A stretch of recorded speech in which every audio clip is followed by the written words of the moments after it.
When we talk about the power of God, is heavier than what we have seen. It's in the Old Testament you will see dimensions of power. Joshua can stand and tell the sun, stand still. The sun, it says stand still, and he will tell the moon, don't move, and the sun and the moon will obey Joshua. That is the kind of power that our generation is looking for. If our generation don't tap into these kinds of power, then something will go wrong. The devil is having a field day because men of power no longer walk the landscape. Tonight, I want to show us 4 gateways to divine power. How to wield divine power. Because this particular kind of power, you qualify for it. All the men who wielded it, they qualified for it. And the first qualification is purity. Purity. I'm not talking about impartation, that people just come and fall down. I'm talking about a kind of power that when the devil comes and looks at you, he will find nothing. Isaiah was prophesying. He was a national prophet, but he didn't have this power.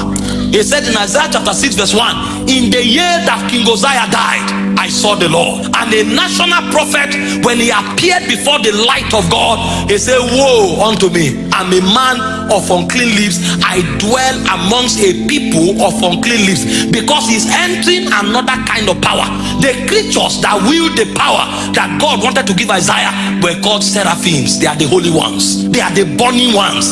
And if you don't have purity, you can't touch this power. And so the first way to wield this power that we speak about is purity. If the devil can come to you and still find something, you cannot change his government. Make no mistakes about it. If you like, quote 1 million scripture. You cannot change his government. Anybody who is guilty of the stains from his realm cannot challenge his realm. And so all the men who wielded this kind of power, they were first of all purged. They were purged.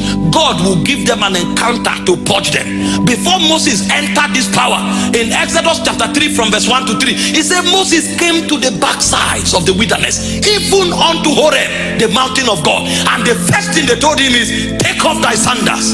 Where you are standing is holy ground. Holy ground. If you are not purified, you can't wield power. That's why he said God will purify the sons of Levi, that they can bring acceptable worship. There is a power that is tied to purity. Every time a man wields power that changes government, he is clothed with the regalia of purity. It was spoken about Joseph.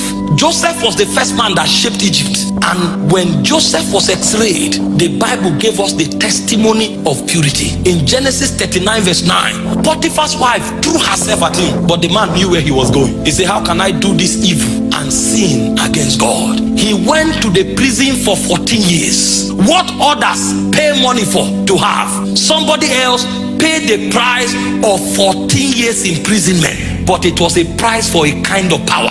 If he slept with Potiphar's wife, he would have become the head of the houseboys. He knew the repercussion of refusing the woman. He knew.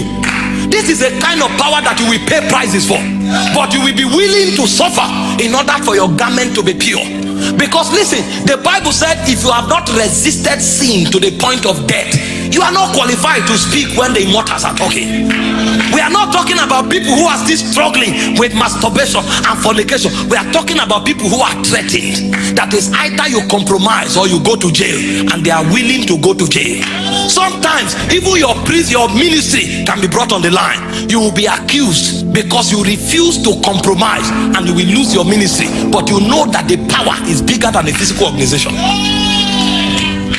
How can I do this evil and sin against God? And this guy was in prison for 14 years and God kept quiet. And the question you'll be asking yourself is, God, where are you? I thought when I refused to compromise, I should succeed. You are in the police force. They tell you every week here, they bring bribe of 2,000 kwacha. And you say, I don't take bribe. And your boss looks at you and say, how dare you? And they will send you to a village where there's no electricity. And you will be there for 10 years and God will keep quiet. It's the price for the power of God. You are in government. Every parliament member compromise. You are the only one standing. And when you turn, it looks as if you are naked. Everybody makes you an enemy, but you will stand your ground. For opportunities, men compromise. That's why you can't see the powers of the ages to come. You can no longer find the men that say, if I perish, I perish. You can no longer find the men that say, "Oh king, we will not be careful to answer you in this matter. If you like, make the fire 7 times hotter, and God will not speak until they are thrown into the fire, but they will not change their minds." You want to wield the power of God, you must pay the price of purity.